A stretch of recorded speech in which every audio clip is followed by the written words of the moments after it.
around nationalism, why don't you tell me, and I will listen, what a Christian's role in government should or should not be? Simple. Sermon on the Mount. Operate in that way, and that's What does that look like in practice in America in 2025? well. In practice, it doesn't look like what has happened in history with Christians who have tried to establish their governance in the lands. For example, American history, slavery. Majority of white Christians supported the institution of slavery. Move on to Jim Crow. That's actually not true. No, that is true. That is true. Time out. 9 out of 13 of the states, by the time of the ratification of the Constitution, were already abolishing slavery. 9 out of 13. Let's move on to Jim Crow. Time out. Slavery actually had a minority approval rating by the time of the U.S. founding. We were the second nation ever to abolish slavery because of Christianity. So let me just ask a very moral question. The Christians that got involved in the abolition of slavery, like John Quincy Adams and William Wilberforce, they did it in the name of Christ. Were they wrong? No, but those were small minority Christians.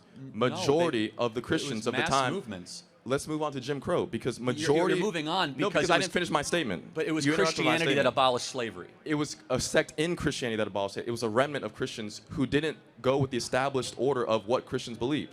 Well, no. We can go to Jim Crow. Let me finish the statement, please. Okay. I mean, in Jim Crow, majority of white Christians also supported not abolishing Jim Crow and keeping the institution. They did not support the civil rights movement. This is documented data. Well, not supporting the Civil Rights Act and supporting Jim Crow are two completely different things. Those go hand in hand Well, together. the Civil Rights Act was a disaster. I mean, that was a terrible idea. But I mean, that's a whole separate issue. But just so we are clear, because the Civil Rights Act hyper-racialized America. We actually talk about race more after the Civil Rights Act than before. We were promised a color-bride society. We got a race-obsessed society. But just to be clear, today in America, what does a Christian properly involved in government look like? I'm just going to say the same thing I said, the Sermon on the Mount. Okay, love your neighbor as yourself. Take others before your own needs. Feed the poor, clothe the sick, care for the widow, advocate for these values. I agree with all that. And so, for example, to care for the poor and care for the vulnerable, abolish abortion. Right? So abortion is another issue, but what about the living right now?